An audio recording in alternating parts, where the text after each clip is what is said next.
మరేందంటే అట్ట మాట్లాడుతున్నా ఆయన? నువ్వెక్కడ దొరికవే బాబు? టికెట్ కు డబ్బులు ఇస్తా ఉండండి. ఓ ఎక్కొడతావా? ఏందో ఇది? ఏంటంటే అందరూ ఇట్లా మాట్లాడతారు, అందరూ కలిసి వెళ్తారు, ఆ మాత్రం సర్దుకోలేరా? పైగా చదువుకున్న వాళ్ళగా ఉన్నారు. ఇదండి డబ్బులు. ఏంటిది? 10 పైసలు తగ్గే. లేవయ్యా. ఇవ్వయ్యా. లేవయ్యా అంటే ఇవ్వు.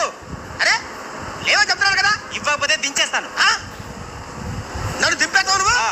ఇరుకు పాలు వాళ్ళంటే ఎగసెక్కలుగా ఉందా మీకు అసలు? అంతే 10 పైసలు దింపేస్తా. ఇంతమంది ఉన్నారు బస్సు, 50 మంది 10 పైసలు సర్దుకోలేవు నువ్వు.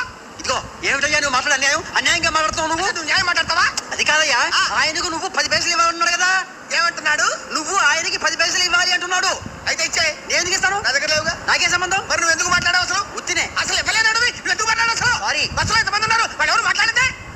మేము మధ్య మాట్లాడుకుంటాం, మేము ఏదో సర్దుకుపోతాం. మధ్య నీకెందుకు అసలు?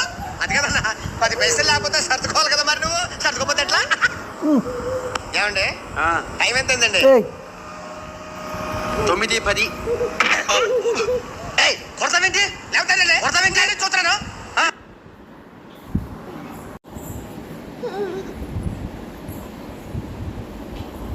జనరల్ నాలెడ్జ్ లేకుండా జాబ్స్ ఎలా చేస్తున్నారా మీరు?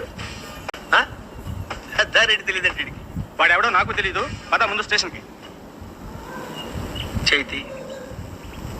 చైతి ఈ మాత్రం జనరల్ నాలెడ్జ్ లేకుండా జాబ్స్ ఎలా చేస్తున్నారా? నమస్తే సార్. నమస్తే. నేను మీకు ఏ విధంగా సహాయపడగలను? ఓ 50,000 అప్పుంది, తీరుస్తావేంటి? వాట్ ఏంటి పూట ఏంటి? వైజాగ్ నుంచి వచ్చే ఫ్లైట్ ఎన్ని గంటలకి? 10 minutes లో వస్తుంది సార్. 10 minutes లో వస్తుంది, 15 minutes లో వస్తుంది కాదు. వరంగల్ దాటిందా? సూర్యాపేట దాటిందా? మౌలాలి జంక్షన్ దగ్గర ఆగిందా?